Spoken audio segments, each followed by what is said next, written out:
Le soir d'automne enveloppait la banlieue d'un crépuscule doux. Élise Romarin, rentrant de son service à l'hôpital, était fatiguée. Elle ramassa une pile de lettres sur le perron.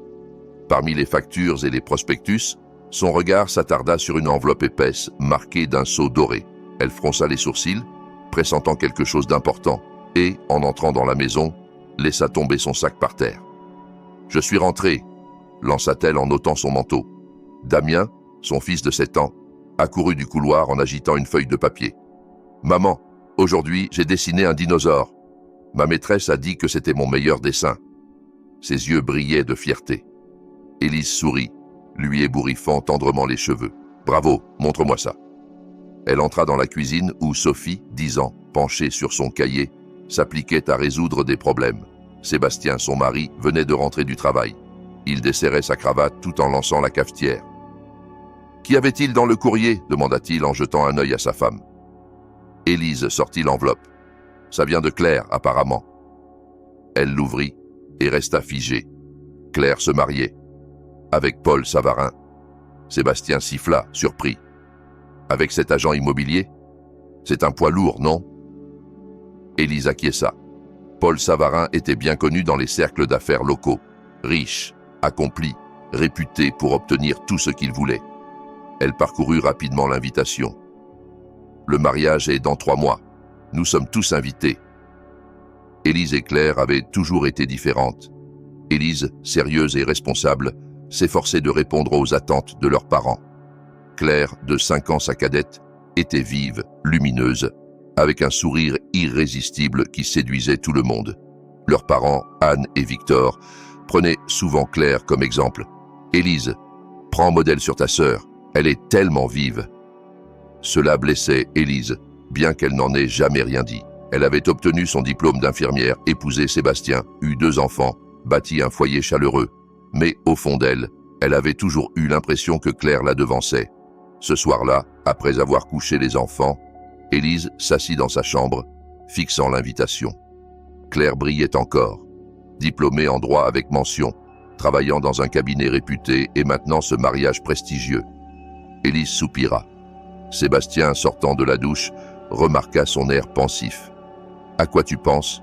demanda-t-il en s'asseyant près d'elle, se frottant les cheveux avec une serviette. « À Claire », avoua Élise. « Elle a toujours de la chance. » Sébastien lui prit la main. « Léna, tu as une vie formidable, un travail, 2 enfants, moi, » plaisanta-t-il en lui adressant un clin d'œil. « Que te manque-t-il » Elle sourit, mais un nœud serra sa poitrine. « Rien. Je suis juste fatiguée. » Le lendemain, Élise appela sa sœur. « Félicitations, Claire, dit-elle, essayant de paraître enthousiaste. « Merci, répondit Claire, débordante de joie. Je n'en reviens toujours pas. Paul est parfait. Dis, tu pourrais m'aider pour les préparatifs? Bien sûr, répondit Élise après une légère hésitation. Dis-moi ce que tu veux. Parfait.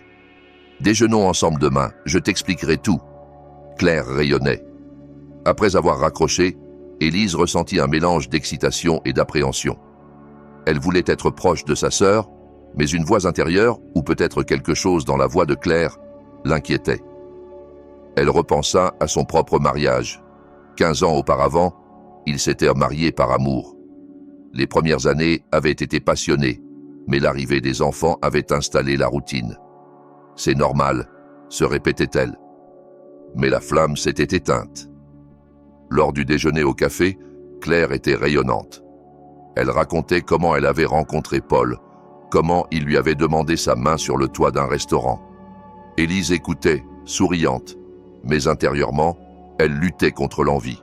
« Léna, j'ai toujours voulu être comme toi, » dit soudain Claire en la regardant dans les yeux. « Tu as une famille parfaite. Papa et maman ont toujours été fiers de toi. » Élise resta stupéfaite. « Moi? Mais c'est toi qui as réussi. » Claire secoua la tête. « Peut-être au travail, mais toi, tu as une maison, des enfants, Sébastien. C'est ce dont je rêve. » Élise resta songeuse. Était-ce possible que la sœur qu'elle avait toujours enviée la jalouse en retour? C'était étrange, mais au fond, cela lui faisait chaud au cœur. Pourtant, ce soir-là, en observant Sébastien, Occupée une fois de plus à parler au téléphone, un doute la piqua. Quelque chose n'allait pas dans leur famille parfaite. Les semaines passèrent. Élise se partageait entre l'hôpital, les enfants et l'organisation du mariage de Claire. Elle négociait avec les fleuristes, validait les menus, choisissait la décoration de la salle. Claire appelait presque tous les jours, demandant conseil ou partageant son excitation. Élise faisait tout pour être présente, mais l'épuisement la gagnait. Un soir, en bordant Damien pour la nuit, il lui murmura « Maman, je n'aime pas l'oncle Paul ». Surprise, Élise déposa un baiser sur son front. « Pourquoi, mon chéri ? Il cache toujours son téléphone quand je suis là, comme s'il faisait quelque chose de mal », répondit l'enfant, sérieux. Élise rit doucement, mais son cœur se serra. « Des bêtises », pensa-t-elle. « Les entrepreneurs sont toujours occupés. » Damien fronça les sourcils, mais se tut. Ce même soir, en entrant dans le salon, Élise surprit Sébastien qui éteignait précipitamment son téléphone. « Tu parlais à qui ?» demanda-t-elle en essayant de rester naturelle. « Au bureau », répondit-il en évitant son regard. « Le projet prend du retard, tu sais. » Élise acquiesça, mais ne put s'empêcher de remarquer que Sébastien rentrait de plus en plus tard et s'absentait même les week-ends. Elle s'efforçait de croire que tout cela était dû au stress lié au mariage. Elle voulait croire en la solidité de leur famille. Ou peut-être avait-elle simplement peur d'affronter la vérité. La veille du mariage, Élise arriva à l'hôtel pour superviser les derniers préparatifs du dîner de répétition. Elle venait de terminer la révision du plan de table quand elle aperçut Damien dans le parking. Il tournait autour du 4x4 noir de Paul, regardant à l'intérieur. Élise se précipita vers lui. « Damien, que fais-tu là ?» demanda-t-elle sévèrement. « On ne touche pas aux voitures des autres. » Le petit garçon baissa la tête. « Je regardais juste, maman. »« Qu'est-ce que tu regardais ?» insista-t-elle, méfiante. « Rien, » murmura-t-il en donnant un coup de pied dans une pierre. Élise fronça les sourcils, mais n'insista pas. « Allez, viens, il est temps de monter. Ce soir, c'est le dîner, et demain, le grand jour. » Le dîner de répétition se passa sans encombre. Famille et amis riaient, les toasts fusaient, le vin coulait à flots. Mais Élise remarqua que Sébastien consultait fréquemment son téléphone et sortit même à un moment donné pour passer un appel. À son retour, elle l'interrogea. « Tout va bien ?»« Oui, juste du travail, » répondit-il, agacé. « Je dois repasser au bureau tout à l'heure, c'est urgent. » Élise serra les lèvres. « Aujourd'hui, la veille du mariage ? Je sais, Léna, mais je n'ai pas le choix. Je reviens dans 2 heures. » Il l'embrassa sur la joue. Elle acquiesça, même si une déception amère se noua dans sa gorge. Sébastien dirigeait un département dans une entreprise de construction. Elle était habituée à ses urgences. Mais ce soir-là, son ton la troubla profondément. Dans la chambre, Damien était inhabituellement silencieux. Sophie jouait sur sa tablette, tandis que lui restait assis, recroquevillé sur le lit. « Qu'est-ce qui ne va pas, mon grand ?» demanda Élise en s'approchant. « Quand papa reviendra-t-il » demanda-t-il, les yeux baissés. « Bientôt après son travail. Demain sera un grand jour, il faut dormir. » Damien se tut, puis demanda soudain « Maman, Paul est-il vraiment gentil ?» Élise, surprise, répondit « Bien sûr, pourquoi cette question ?» L'enfant resta silencieux un moment. « Ce n'est rien, » murmura-t-il. Élise le serra contre elle.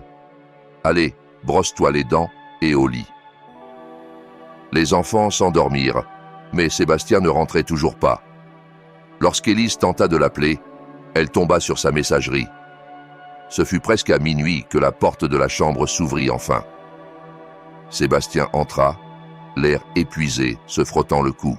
« Désolé, Léna, j'étais coincé. » Il parlait d'une voix lasse. Il semblait sincèrement fatigué, mais ses yeux trahissaient une inquiétude sourde. « Tout va bien ?» demanda-t-elle. « Oui, tout est réglé, » murmura-t-il en retirant sa cravate. « Pourquoi tu ne dors pas ?»« Je t'attendais, » répondit-elle simplement, bien que l'angoisse ne la quitte pas. Le matin du mariage fut agité. L'hôtel bourdonnait comme une ruche. Les fleuristes arrangeaient les bouquets, les serveurs alignaient les verres. Élise, habillée de sa robe de demoiselle d'honneur, aidait Claire dans sa chambre. Sa sœur, éblouissante dans sa robe blanche, avait les yeux pleins d'étoiles. Je n'arrive pas à croire que ce jour est enfin arrivé, dit Claire en regardant par la fenêtre. Merci, Léna. Sans toi, je n'aurais jamais réussi. Élise la serra dans ses bras. Si tu es heureuse, c'est tout ce qui compte. La cérémonie se déroula parfaitement. Les invités souriaient, la musique créait une atmosphère féerique. Pourtant, Élise ne parvenait pas à chasser l'inquiétude qui la rongeait. Elle observa à plusieurs reprises comment Sébastien et Claire échangèrent des regards, comment il lui fit même un clin d'œil. Elle se força à croire que c'était un geste innocent, mais son cœur s'accéléra. Et puis, elle vit Damien. Le garçon, habituellement peu intéressé par les gadgets, filmait quelque chose avec son téléphone pendant la cérémonie. Élise lui lança un regard sévère pour qu'il range l'appareil, mais il la fixa, obstiné, et continua. Lors du banquet, alors que les toasts fusaient, Élise remarqua que Claire quittait discrètement la salle. Pensant qu'elle avait besoin d'aide avec sa robe, elle la suivit. Dans le couloir, elle s'arrêta, pétrifiée. Claire sortait des toilettes et Sébastien l'attendait. Ils parlèrent brièvement. Il effleura sa main et lui murmura quelque chose. Leur visage, leurs gestes, tout trahissait plus qu'une simple conversation. Élise se cacha derrière une colonne, sentant le sang battre à ses tempes. Son monde s'effondrait. Elle revint à sa place, les jambes tremblantes, forçant un sourire.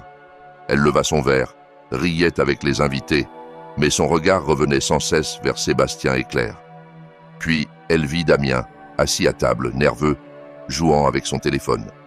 Son visage affichait une gravité inhabituelle pour un enfant. « Qu'est-ce qu'il y a, mon chéri ?» demanda Élise en s'asseyant près de lui. Damien leva des yeux remplis d'inquiétude. « Maman, je dois te montrer quelque chose » murmura-t-il en lui tendant son téléphone. Sur l'écran, une photo, Sébastien et Claire se tenant la main dans le hall de l'hôtel, la veille. Élise sentit son sang se glacer. Elle fit défiler d'autres images. Ils s'enlaçaient dans le couloir, montaient ensemble dans une voiture, puis un message. « On se voit ce soir. J'ai dit à Paul que j'avais une réunion. » Damien, la voix tremblante, expliqua. « J'ai trouvé ça en prenant la tablette par accident. Papa avait laissé des messages avec tante Claire. » Élise retint un sanglot. « Mon chéri, ce n'est pas ta faute, dit-elle en le serrant contre elle. Son petit héros venait de lui ouvrir les yeux. En fouillant davantage, elle découvrit que cette relation durait depuis des années. Les invités riaient autour d'elle, les coupes teintaient, mais tout lui semblait lointain. Elle regarda Damien, sa petite main serrant la sienne. Il était temps d'agir. « Dani, chut. On ne part pas tout de suite. D'abord, je dois parler à Paul. » Les yeux de Damien s'agrandirent. « Vraiment ? Oui, c'est important. Tu as bien fait de me montrer ça. » Prenant une grande inspiration, Élise, la main de Damien dans la sienne, se dirigea vers Paul. Il était dans un coin de la salle, discutant affaires. Voyant leur visage grave, il s'excusa auprès de ses interlocuteurs et vint à leur rencontre. « Élise, tout va bien ?» demanda-t-il, inquiet. Elle posa doucement la main sur l'épaule de Damien. « Paul, il faut qu'on parle. En privé. » Ils sortirent dans le jardin de l'hôtel. Le froid de la nuit contrastait avec la chaleur festive de la salle. Élise respira profondément. « C'est difficile à dire, mais tu dois savoir, » commença-t-elle. Elle lui tendit le téléphone. Paul parcourut les photos, son visage passant de l'incompréhension à la douleur. « Depuis combien de temps ?» demanda-t-il d'une voix rauque. « Je ne sais pas, » répondit Élise honnêtement. Damien a trouvé ça par hasard. Paul rendit le téléphone, ses mains tremblantes. Je soupçonnais quelque chose. Claire effaçait souvent ses messages, mais je refusais d'y croire. À ce moment-là, Claire et Sébastien sortirent du salon. Claire, voyant le téléphone dans la main de Paul, pâlit. « Que faites-vous ici ?»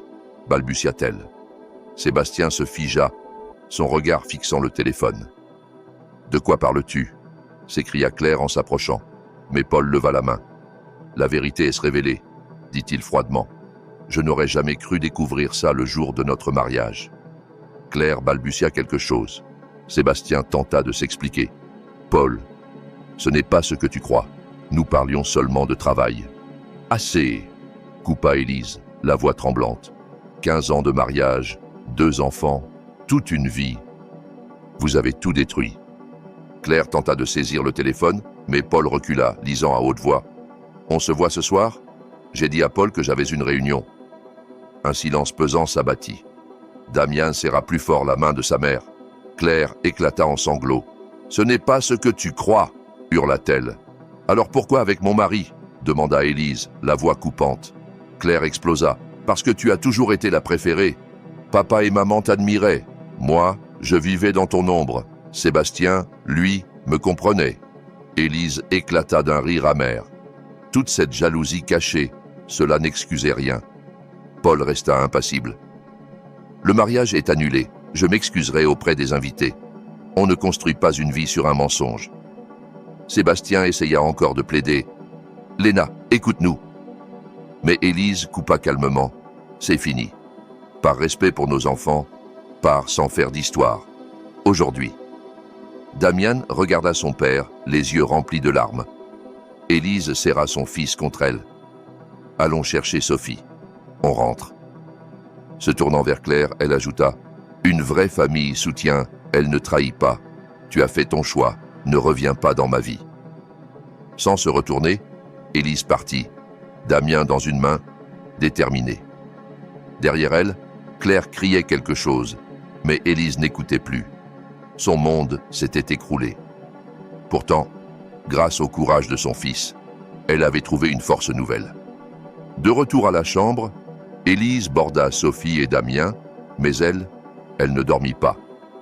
Assise dans la cuisine de l'hôtel, elle contemplait son alliance. 15 années, 2 enfants, toute une confiance, balayée en un instant. Mais son petit héros, Damien, lui avait montré que la vérité valait plus que toute illusion. Elle savait que le chemin serait difficile, mais elle le surmonterait. Pour elle, pour ses enfants.